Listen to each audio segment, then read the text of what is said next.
Welcome to Universe Live. I'm Yori Kennedy. And I'm JC Stilovich. It's Wednesday, April 17th, 2024. April is Earthquake Awareness Month in Utah, and experts are reminding us, though the Wasatch Fault seems calm, the threat of an earthquake remains. Universe Live reporter Lynette McConkey has the report for us. Lynette, what should we know about Utah's earthquake conditions? Here in Utah, we're used to preparing for a day with multiple weather conditions. We bring our coat for when it snows, our glasses for when it shines, and our umbrella for when it rains. But are you ready for an earthquake? Utah's historic data says it's not a matter of if, but when. So these ones have been cut. Geographer and BYU professor Dr. Matthew Becker studies tree rings. This is the kind of thing we would look for. He says they hold evidence used in determining seismic events. So earthquakes affect people, they also affect trees. The trees can tell us about that and give us some idea of how long it's been and give us a better idea of what the probability is of the next one. A Utah-based group that studies earthquakes called the Working Group of Utah Earthquake Probabilities says the likelihood of an earthquake within the next 50 years is 43% for a magnitude 6.75 or greater, and 57% for at least a 6.0. Utah Department of Emergency Management Public Information Officer Wade Matthews urges people to take earthquake preparedness seriously. We know that we're a bit overdue for a large earthquake on the Wasatch Fault. Utah ranks third on the list of states with strongest shaking potential, according to a Forbes March 2024 report. Matthews says the state is doing things to improve infrastructure and prepare for an earthquake. But that doesn't mean we shouldn't be prepared at home. We asked several BYU students whether they knew what to do during an earthquake. Oh man, I think initially I would try and get under something stable. Either a table or a door frame. Try to go somewhere safe. Probably the best thing to do is try to go outside. I'm not from somewhere where they have a lot of earthquakes, so I don't really know too much about it, but I mean, if I ever move to somewhere where there are a lot of earthquakes, it'd be nice to know what to do. Matthews says the statewide earthquake drill held annually on the third Thursday in April is a great way to get prepared. Drop, cover, and hold on. Something to also keep in mind, coverage for earthquake damage is optional on most homeowners' insurance policies. UtahBusiness.com reported that despite the high risk, only 18% of homeowners sign up for the coverage. For Universe Live on the Wasatch Fault, I'm Lynette McConkey. Back to you in the studio. Great information, Lynette. The Great Shakeout Utah will be on April 18th this year. You can find more out about the drill at greatshakeout.utah.gov. Such an important reminder to practice the drills and be prepared. Most students might spend their holidays visiting family or exploring tourist sites. One local student, however, has chosen a rather unconventional destination for his breaks: Kyiv, Ukraine. This student has asked to remain anonymous to protect the work he is doing in Ukraine, as well as work he hopes to do one day in Russia. So we will call him John Smith. So I went to different places while I was there, and some places are scarier than others. Smith says he has worked on a variety of humanitarian projects in Ukraine, spanning from donating food and appliances to supporting daycare facilities for displaced children. Additionally, he has been involved in roofing and construction projects for those who have lost their homes or more in the ongoing conflict with Russia. The war just makes it so that they need more help. There's just older people who fighting or something, or even died, and so they don't have the same support that they did. Smith recounts the harrowing story of one elderly couple he helped whose home caught fire during a Russian attack. He says that a bullet hit the husband in the leg. The couple narrowly escaped with their lives. He's just been shot in the leg, so they couldn't put the fire out because they're shooting at him. Their house basically just burned down. Smith says that the need for help in Ukraine is great, but that the danger remains real. He tells me he met a volunteer who later died in a Russian attack. He was delivering stuff to the front line, and a Russian tank fired at the car, and 4 of them died out of the 5. Smith rationalizes the danger of the war zone, likening it to the risks of driving a car. If you counted car accident deaths in Utah every day, there's probably someone who dies or something, but it's not like you wouldn't drive your car because of it. He says the people in Ukraine don't always react to air raid sirens. Sometimes they will continue walking their dog or watching their children play on the captured Russian tanks displayed in a town square. However, when they do seek shelter, Smith knows it could be serious. I was worried because usually you don't see people running during an air raid, but this one was bad enough. Smith says he believes that everyone who can or wanted to leave has left Ukraine. Those remaining either can't leave legally, don't have anywhere to go, or want to stay in their homeland despite the ongoing war. They not only love their own country, but they actually just hate Russia. Their leaving would be like surrendering almost. He describes the resilience he witnessed when an apartment building in Kiev was hit. Volunteers arrived the next morning. He saw a woman, visibly hurt from the explosion, bravely directing volunteers and organizing help despite her injuries. And she had been sleeping when the windows blew in, and she had cuts on her face from the glass, a black eye even. Smith has spent a total of 9 weeks in Ukraine and hopes to return to help as soon as possible while also finishing school. Reporting for Universe Life, in the studio, I'm Mackenzie Beckstead. Thank you, Mackenzie. The Utah State Legislature expanded the definition of domestic assault this year by passing House Bill 81. HB 81 adds spitting to a long list of actions which can constitute domestic abuse. Belle Lewis is in studio to explain the implications this change and others have for victims. Belle? Experts at the Refuge Women's Shelter and in the Orem Police Department say we all need to talk about domestic violence more. They encourage listening to victims. I saw him in front of my house. I had no specific reason to believe that he was there for me. I was outside and saw him right in front of my house. Took a complete 180, walked the other way, hid in a bush for a while. Jane, as we will call her, prefers to remain anonymous. This was not the first time she felt uncomfortable around her ex-boyfriend. This was not the first time she went out of her way to avoid him. But this time, she ended up having a panic attack on her apartment floor. I walked into my house, cried on my floor for a little bit, had a nice big panic attack. Doctors diagnosed Jane with post-traumatic stress disorder later that year, and she is not alone. 2 to 10 cases. Sergeant Glenn Giles specializes in domestic violence for Orem Police. He says that domestic violence cases are skyrocketing. We have doubled in domestic violence cases since 2014, and this year alone already since January 1st, we're in the 300 area. The definition of domestic assault is essential when victims call the police to investigate. The officers see that one of those crimes has been committed. They are required to take action. The new spitting amendment under Utah House Bill 81 is one of 27 actions considered domestic violence. Several amendments may surprise you. Statute 8 describes causing mayhem, while Statute 2 makes advanced cruelty to an animal a domestic violence offense. Victim advocates say that expanding the definition shows victims that the Utah legislature is aware of intimate partner violence. Expansion to include spitting as part of domestic violence is a great indicator that legislators are taking things seriously. Organizations like the Refuge Utah, a women's shelter, work with police departments to provide legal and emotional resources to victims. We want to be able to give them all the resources, all the choices that they have, and then support them in whatever decision they make. Sergeant Giles says while disclosing instances of domestic violence can be difficult, it is a crucial step in breaking the cycle of abuse. It's better to get it out because if it just lives in the darkness, it will just continue. You're loved and you're worth being loved. So don't let someone else take that away. Year-round domestic violence resources are available at all Utah police stations and at victim advocacy centers like the Refuge.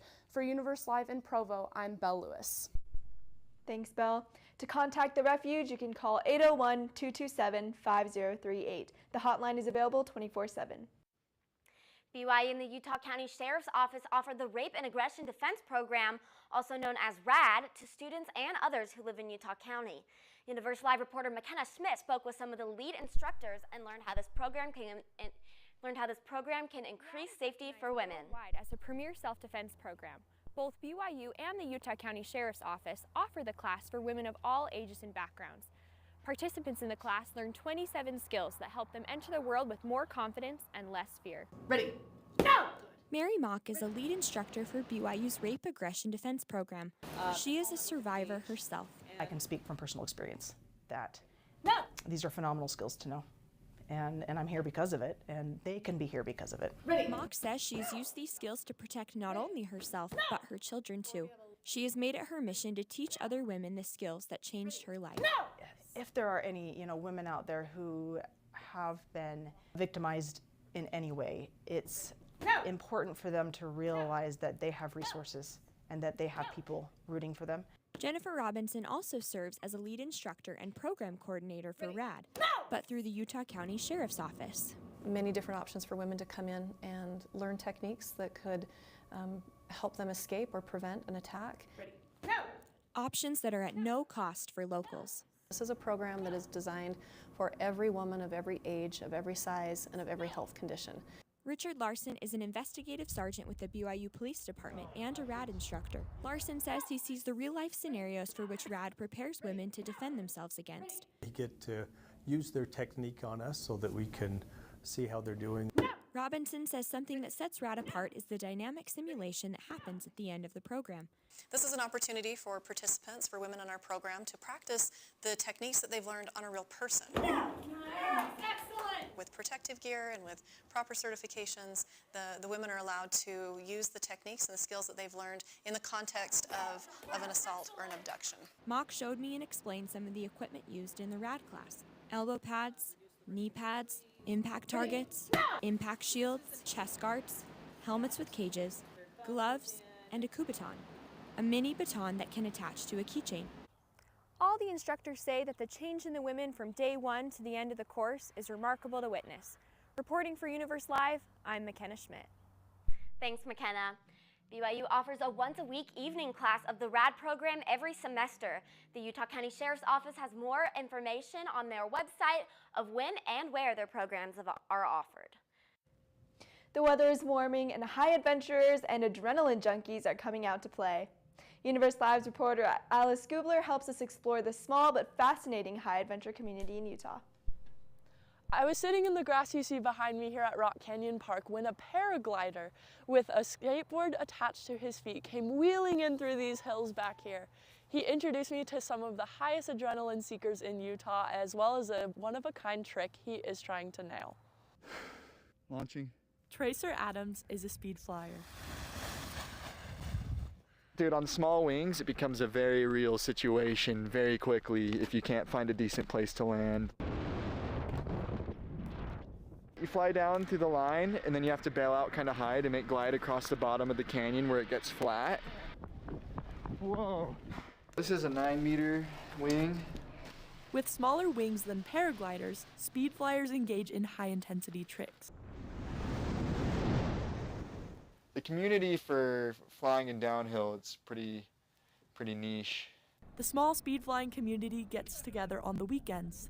The public flight lands in Lehi, Utah. We live in a mecca for it, so you can wake up in the morning, load up your little backpack with your magic carpet in there, hike up the mountain, and then fly off.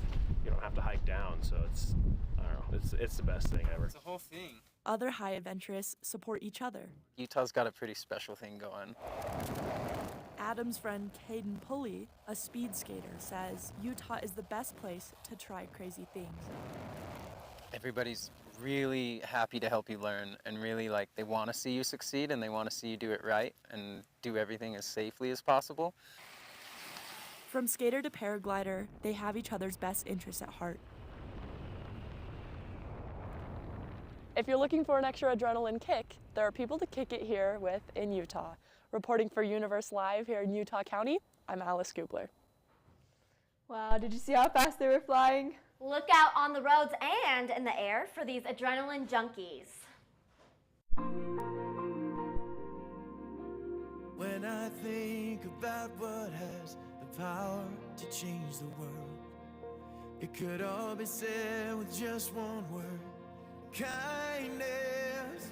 And what if we lived with a heart of kindness? What if we loved like we've been loved? If that's all that we're remembered for, well, let that be enough. So when they stand and tell the stories of who we are and what we've done, of 1,000 things that we could leave behind us. And what if we lived with a heart of kindness? What if we loved like we've been loved? If that's all that we're remembered for, well, let that word be kindness.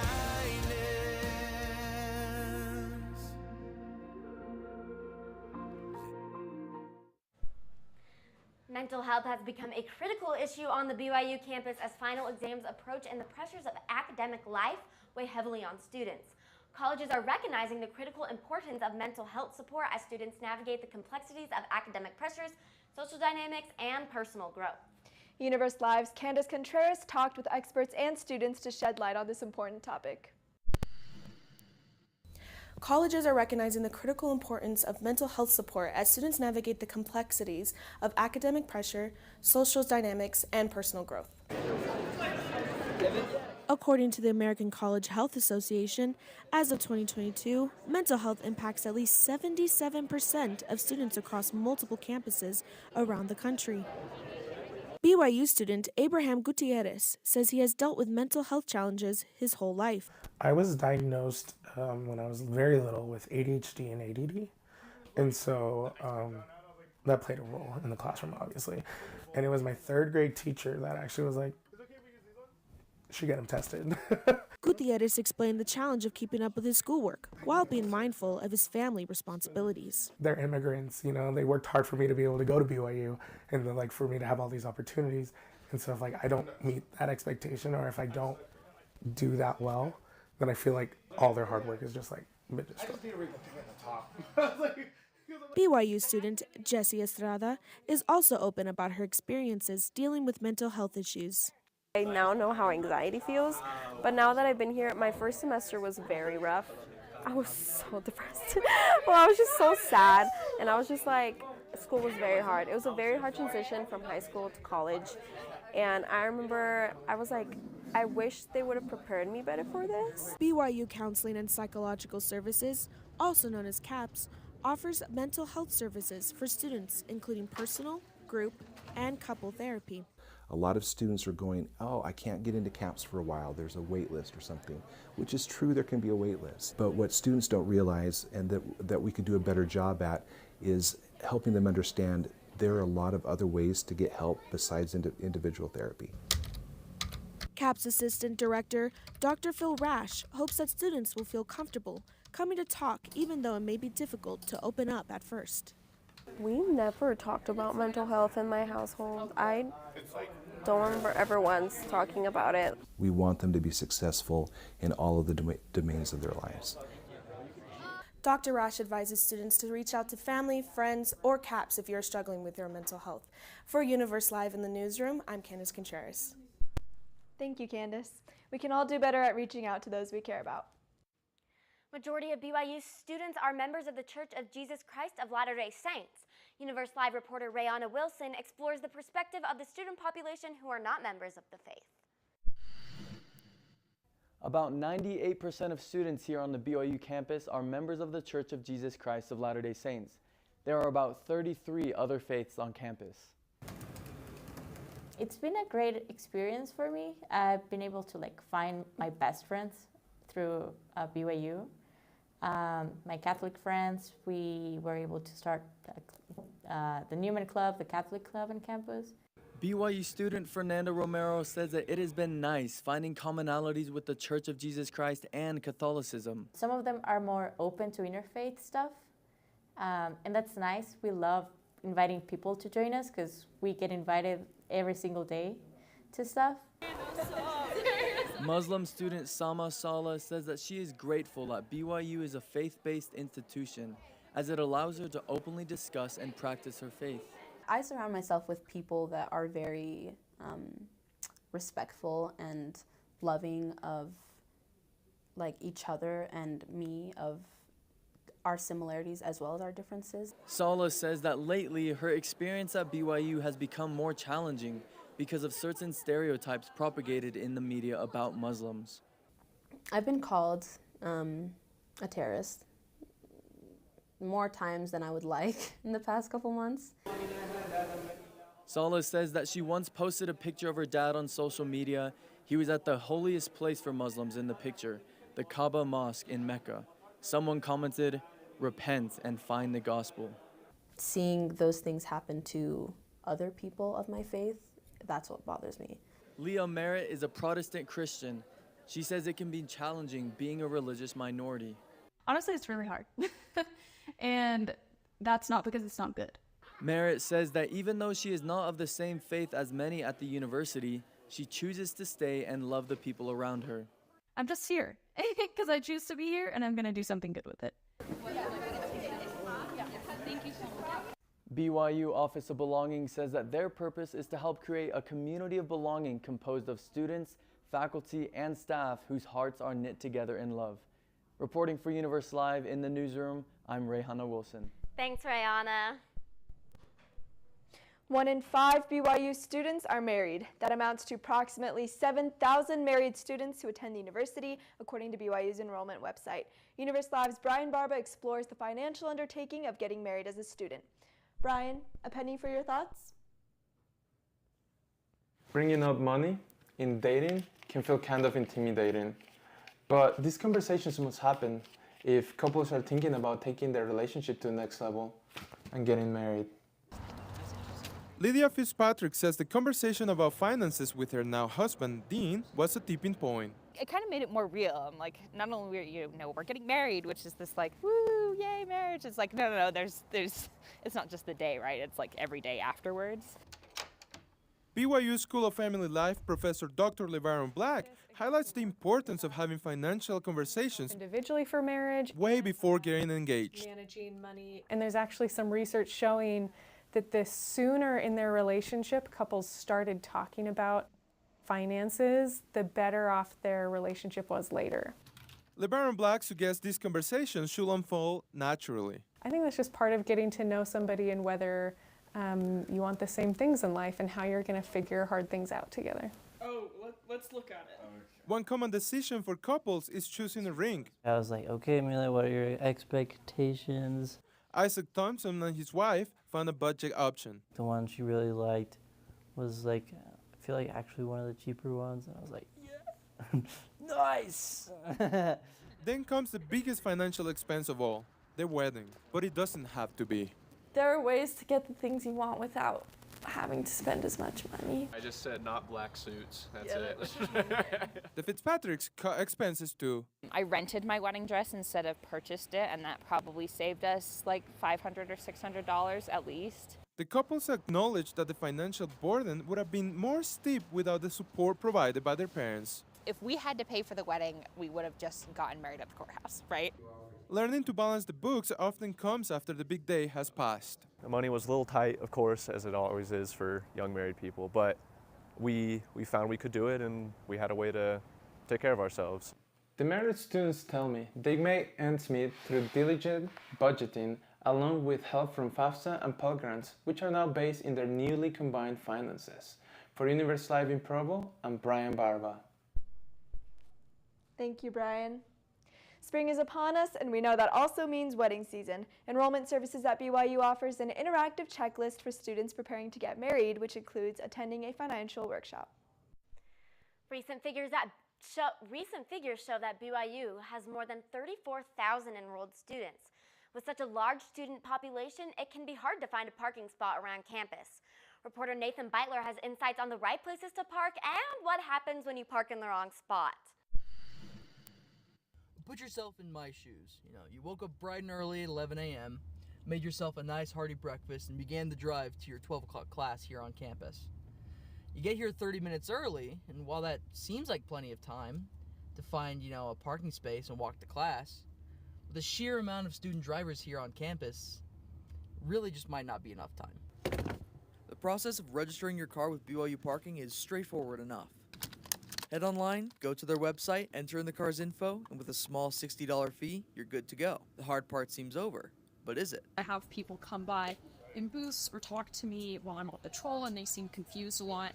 And they're like, I don't know where to go. I don't know what I'm doing. BYU traffic officer Emma Adams tells us that once students register their cars, they often don't know which lots are fair game and which ones are off limits. She thinks the parking system needs a new, updated map that clearly delineates where students are and aren't allowed to park.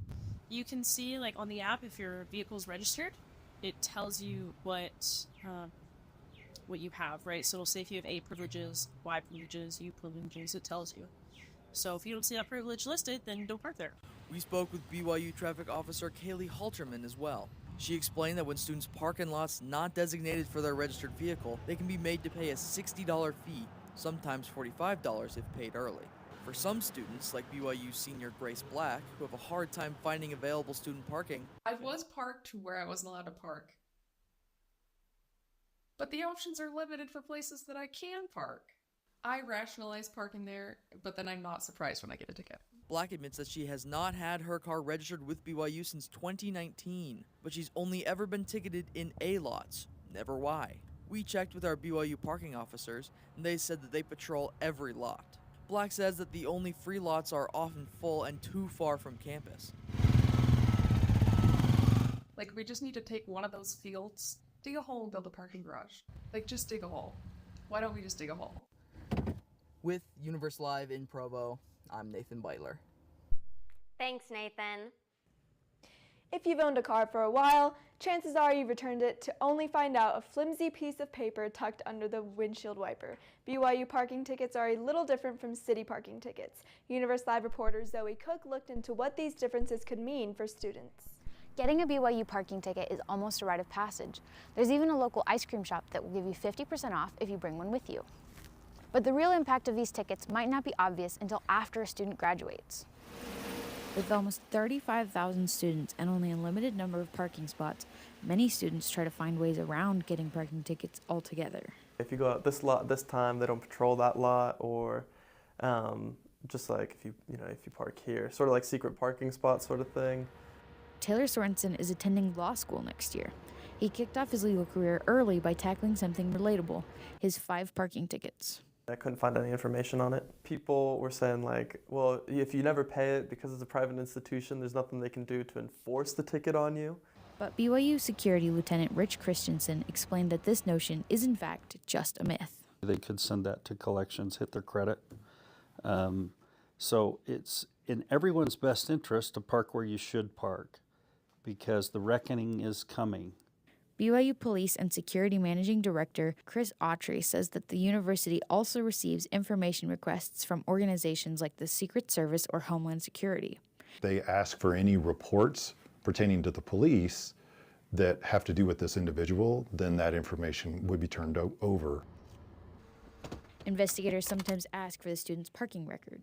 If a background investigator came here and is checking that student's file and notices a pattern, why do you have 12 citations in 18 months? And then they would have to explain why that is. Christensen says that high security organizations care about these patterns because it is an example of rule following or rule breaking tendencies.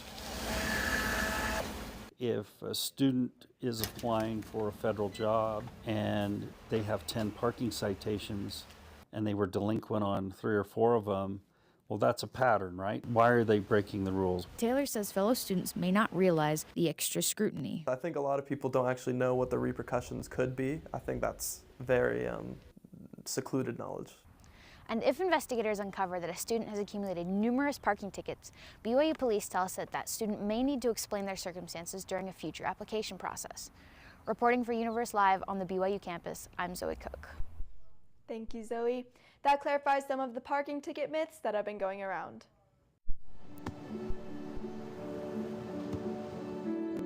I don't remember how it started. Go to that. Our back and forth. It always came back. Dad! You probably don't remember what you told me, That was perfect. but I heard every word.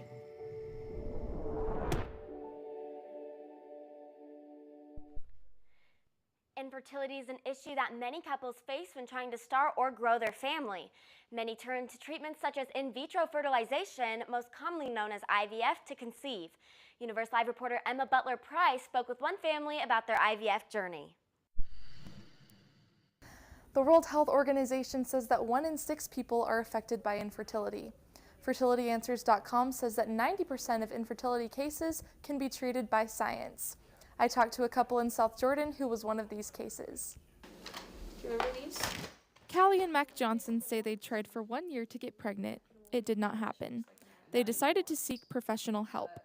I went to the doctor and started doing all the tests, and eventually they didn't find anything specifically wrong, so we got the diagnosis of unexplained infertility.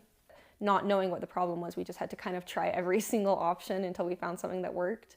After attempting several different treatments, the Johnsons decided to try IVF.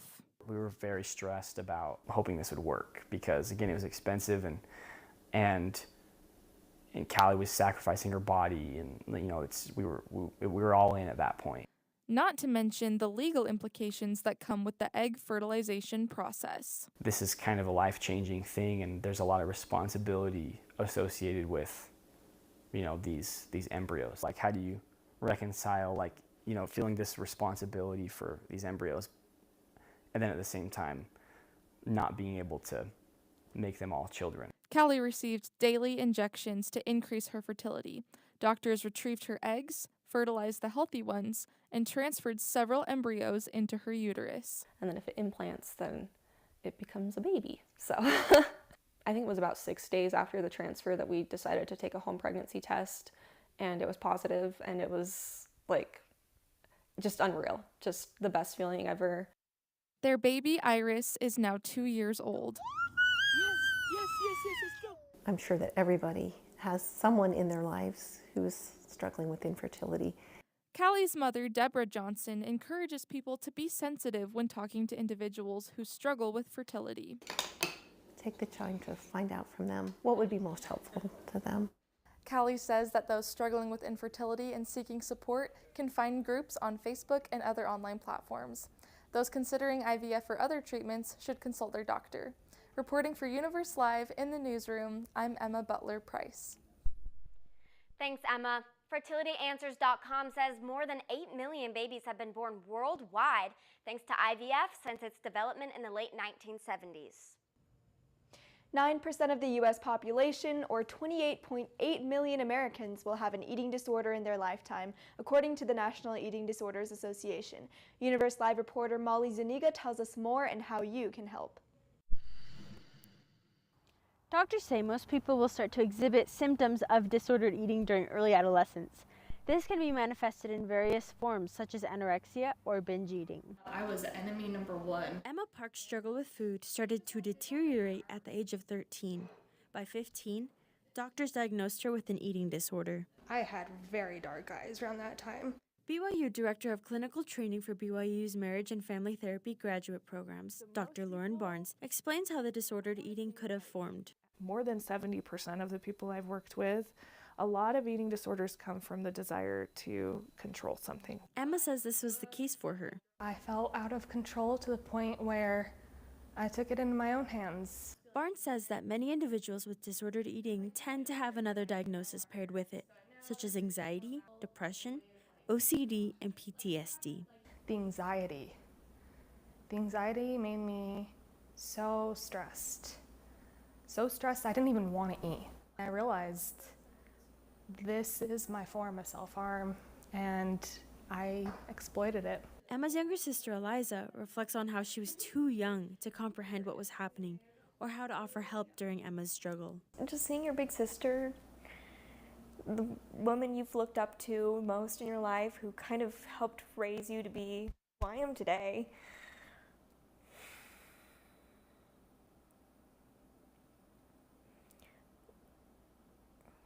A beautiful human like that doesn't deserve that kind of self-torture. Emma tells us that doctors consider her to be recovered. She says her relationship with food has improved. However, still, she faces a daily battle in her recovery. I face those feelings and thoughts every day. Even today, for instance, it's just, it's a hard day. And when it's a hard day, that's the first thing that goes, Eliza tells us she wishes she could have helped her older sister sooner. I just wish I was there for her more. But I'm here now. Both sisters now live together in an apartment and take care of each other. And I get to be with her and help her any way she needs it. Emma says some days are better than others, but she is determined to get better. When food is placed in front of me, that is a battle. And I am going to come out on the other end. Dr. Barnes recommends confronting loved ones with love and care. She also reminds people to take care of themselves and that food is fuel. That was Molly Zuniga reporting. Thanks, Molly. If you or a loved one are facing these challenges, do not be afraid to reach out for help. Can the education system be changed to accommodate more students inherently? Universe Live's Caddison Carter starts the conversation with professionals and families to find out how the education system can become a more inclusive learning environment. As the education system evolves, are we truly accommodating every student's needs? As primary age students navigate a system that isn't always designed for them, I talked to a mental health professional and teacher who actively advocate for individuals with learning disabilities. When we have the expectation that neurodivergent brains function in this neurotypical society, that's when we're creating the dysregulation. Rinlis Backer specializes in early childhood neurodivergency. And the subpopulation's needs are going unmet. Shauna Kiefer is an advocate for her neurodivergent child.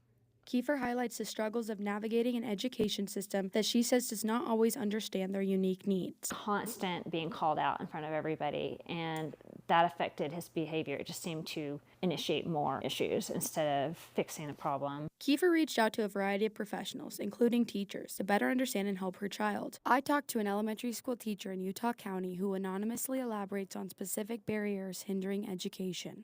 There are just way too many kids falling through the cracks because of all of these policies in place that prevent quality accommodations. The teacher attributes strict scripted programs, strict limits to the number of students allowed to receive individualized learning plans, delayed testing time, lack of funding, and lack of respect for teachers, all as factors contributing to the system failure. It's just such a huge dark hole of, kids' needs not being met. I make a diagnosis for 2 reasons. First reason is so you know as a parent you're not crazy. Number 2 is so we can get this kid the services they need. Rinlis Backer explains the diagnosis itself is less important than finding what helps a child succeed. Inherently, the way our system's set up, I have to put this kid in a checkbox. I have to find something that fits so that I can justify doing what we know works. And I think that a lot of times it is fear-based because of the stigma that is associated with it. Kiefer says she struggled to find professionals who would legitimize her concerns and suggest proper accommodations. So educating teachers on how to make this a new normal instead of them being the weird kid. No, they're the smart, brilliant child that just needs their own different space. Both Kiefer and Rinlis Backer say there is a need for systematic changes to inherently accommodate more students without relying solely on individual accommodations. The only reason people work the system is because the system doesn't work. Reporting for Universe Live in Provo, I'm Caddison Carter. People often view early Utah pioneer history as a relic of the past, but one Utah family says their history still has profound influence. Universe Live reporter Amy Ortiz met with a few members of the family and shares a piece of their story. The family holds early ties with the Manti Utah Temple and the Provo City Library, formerly known as the Brigham Young Academy, and those ties continue to be a very real part of their lives. 79-year-old Linda Andelin Arulian has a rich family history and personal life story. In 2016, doctors found Linda had a brain tumor. Post-surgery, she had to relearn even the most basic tasks. I needed to work on relearning to play the piano, relearning to sew, relearning to cook. Though challenging, it's been an adventure, which is fine with me because it's fun to learn. I've always liked learning. Linda attributes her love of learning to her father and grandfather. I think it's in my genes. Linda's grandfather, Olaf Wilhelm Andelin, was one of the first 6 graduates from Brigham Young Academy. He taught languages and religion there for 20 years. He was known as a walking encyclopedia because he loved to read everything, magazines, books, everything. And this is the national representative of Sweden. Linda says the Andelin family has a deep love for art too. Her great-grandfather Olaf Andersson Andelin was a well-known Swedish stonemason who joined the Church of Jesus Christ of Latter-day Saints and helped build the Manti Utah Temple. He was a stonemason for 7.5 years until the last stone was put on. Linda's brother Dennis Andelin used his shared love for art to pursue a 38-year-long career in photography, taking pictures for more than 14,000 weddings at the Manti Utah Temple. He also designed and built his own house and photography studio. It was easy for me to design my own house because I walked around in it before I drew it. This is the base, Mather Air Force Base. It's gone now. Linda's husband, Aaron Arulian, is a Vietnam War Air Force veteran. He met and married Linda while studying at BYU and says they are happy seeing their kids continue their legacy. We're very happy with our family. They love their kids and they love each other, and it's a real tight family. Erin advises young couples to remember life has its ups and downs, but family is always worth working things out for. Reporting for Universe Live, in Provo, I'm Amy Ortiz. Thanks, Amy. It's very heartwarming to hear stories like this. More information about the Brigham Young Academy is available at the Provo City Library. My biggest fear in the middle of my addiction was that I would never be able to get over it and that my kids wouldn't have a father. I started thinking, you know what? This isn't my story. For the longest time, fear held me back from ultimately being who I wanted to. I had to become a better man to be a better father. It's important to me that my kids are empowered and truly believe that if they can think it, they can do it.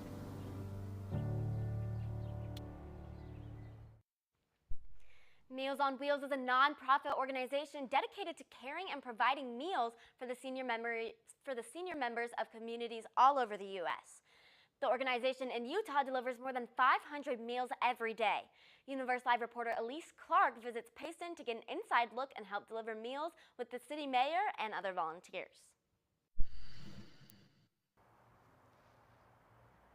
Meals on Wheels relies heavily on volunteers. Some locals here at Payson were a little surprised to see who showed up at their door.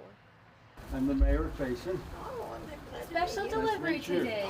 Payson City Mayor Bill Wright partnered with Meals on Wheels to deliver meals personally to the senior members in the Payson area. Many of these people have lived in Payson for decades. Good to see you. Good to see you. They know Wright from his time as a lieutenant police officer, where he served the Payson community for 37 years. Thank you. All of the seniors that Meal on Wheels services, they're homebound. They aren't able to get out and do some things that most people can and provide for themselves. Boy, lucky me, huh? Mountain Land Association Education Coordinator Tanya McDonald reports that of the 500 meals delivered in Utah daily, volunteers deliver 2/3 in each area. They get a nourishing meal once a day, and then they also just get that social connection and someone checking in on them, which I think is the most important thing. Yeah. Meals on Wheels often collaborates with senior living centers in each city, such as the Senior Center in American Fork. Twice a week, the Senior Center serves in-person meals for those healthy enough to come out, along with post-lunch bingo games. Have that one. Yay. The Senior Center packages the meals so volunteers can deliver to those who can't leave the house. Jean Parker started volunteering for Meals on Wheels 7 years ago. She first learned about the organization when her mom began receiving meals. My mom was homebound. She was sick. She had cancer. And we were trying to take all the meals into her, like breakfast, lunch, and dinner, and my dad, and it was so much work, and we were so overwhelmed. Parker was so grateful for the burden it eased on her family. She decided to start volunteering once a week when her mom died. Parker says she loves the friends she made during her 7 years of volunteering. They're amazing. Like, they're so neat. It's just when you met them today, they're just so fun to talk to, and they just are wanting human connection. Hey, you're good. Meals on Wheels is always looking for volunteers. To get involved, you can go to mealsonwheelsamerica.org.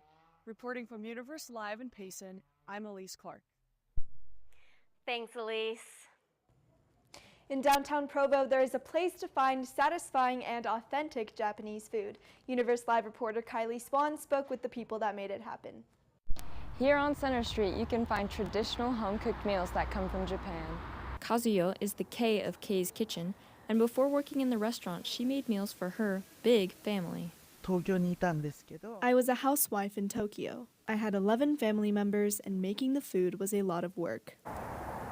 Phil tells me he met his wife in Japan working in a cafe after he had served a mission there for the Church of Jesus Christ of Latter-day Saints.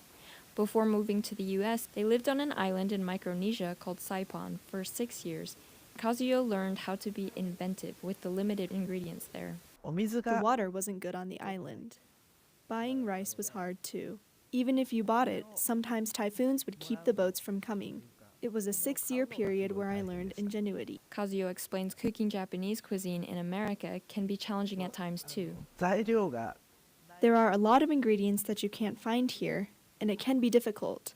So I like to use other things to make the dishes. The Stevensons had wanted to open a restaurant in Tokyo before their plans changed. Our youngest daughter was going to school at UVU. One day she got sick. It wasn't anything really serious, but a couple of days later I come home from work, my wife goes, I want to do Japanese food in Provo. Very specific. And here we are. A sign on the door and the online menu make it clear that sushi is not a choice when you come to eat here. We got here to Utah. Everyone thought Japanese food was just either sushi or ramen. So she wanted to do something else. So we came up with donburi. The Stevensons hope to give the people of Provo a taste of what authentic Japanese food is like. Donburi is the main dish served here in the restaurant, which is generally a rice bowl with an assortment of toppings. It's like comfort food in Japan. Everyone has it in their own family recipes. That's what she wanted to let Americans know, or at least people in Utah know, that there's a lot of other things besides ramen and sushi. Kay's Kitchen offers authentic and carefully made Japanese meals for customers here in Provo. If you're looking to try something new or something familiar, Kay welcomes you to stop by. Reporting for Universe Live in Provo, I'm Kylie Swan. Thanks, Kylie. BYU switched to the Big 12 Conference caused various changes across campus, including the television broadcast of live sports. Universe Live reporter Audrey Hill gives us a look into BYU TV. Audrey, how does this change impact BYU TV employees? October marked a big change on the BYU campus as the Big 12 announced a new media deal with ESPN and Fox. This change meant that BYU TV would collaborate with ESPN and Fox to televise all BYU Big 12 home games. Replay gold. BYU TV's crew was prepared for the transition to start producing live games for ESPN because of their years of experience producing live sports. Ready gold, take gold. Although it is cool to see all the sports people on the front of the camera, you gotta think about the people behind the camera. BYU TV is available to more than 30 million U.S. homes. According to full-time employee Timmy Bates, having BYU Sports on ESPN allows for even more viewers to BYU Sports. ESPN is it's the biggest sports name out there. I think it's pretty cool. I hope the impact has been good, that people have been drawn to BYU TV in some way. That's how I was taught. BYU TV students and full-time faculty arrive hours before the games to get cameras, microphones, and all of their equipment set up to be ready for the games. When I first started here, there was so much that surprised me about production and broadcasting and the specific demands of live TV in broadcasting and production. Bates tells us BYU TV's extensive prior broadcast experience facilitated a seamless transition from the BYU TV workflow to the ESPN framework for producing sports games. You're always going to have the angle where we see them cross home plate. So ESPN directors and producers also work alongside BYU TV employees on game days. It's super impactful for me to work at BYU Broadcasting and have the games on ESPN because I know my family is usually watching at home. Ready gold. Putting our name out there helps our school to grow as just a BYU community and bring more people to know about it. Ready red, take red. BYU TV will continue to work with ESPN on upcoming Big 12 home games while producing various other live TV shows. On the BYU campus for Universe Live, I'm Audrey Hill. Thanks, Audrey. BYU TV has various other TV streaming partners that help make up the 2,000 hours of streaming programming found on its app. Are you a fan of music? I hope so, because Universe Live's Andrew Osborne is now going to turn things up a notch. He takes us into the heart of Provo's electronic music scene. When you think of the music of Provo, you probably aren't thinking of underground raves and thumping bass, but the reality is that Provo has a rich and vibrant electronic music scene. I spoke with some of Provo's DJs and artists about what makes the music here so special. This is Lost and Found. It's a collective of musicians and DJs that is one of the biggest parts of Provo's electronic music scene. Its co-owner, Ian Gonzalez, says that the collective focuses on event curation around electronic music. Electronic music is here, it's here to stay, it's here to have a place in this musical ecosystem. Gonzalez says his love for electronic music started as a preteen when his cousin introduced him to dubstep. Dubstep was like an answer to my prayers. He tried to spread the word to others. I was a missionary of dubstep. But people didn't love it. Yeah. The reaction would be, this isn't music. Gonzalez did not expect there to be any chance for him to do electronic music in Provo until he found out about the BYU EDM Club. He made connections with other electronic music fans and started to get involved with the Lost and Found Music Collective and its events. They're free because we want people to receive the message for free. I got into DJing during high school when I was 16. Tyson Sitterud learned how to DJ from a friend who had a DJ business. Sitterud performed at weddings throughout high school, but it wasn't until after his mission for the Church of Jesus Christ of Latter-day Saints that he got into the electronic music scene. I've made so many good friends these past 2 years, just going to shows and stuff and meeting people. He says that the scene really blew up in 2023 and that it took people a bit to figure out the music. The only way to dance to this music is kind of like just be goofy, be kind of weird, you know? Don't let the loud music and dark outfits intimidate you. One new concert goer says that the crowd is welcoming and just wants more people to appreciate the music like they do. I think people are very nice. I was able to meet some new friends, and one time I was learning how to skate, so when I was dropping into the half pipe, everyone was cheering me on. So next time you're walking down the street and you hear bass pounding through the walls, stop on by. You might just like it. Reporting for Universe Live, I'm Andrew Osborne. Thanks for joining us today for Universe Live.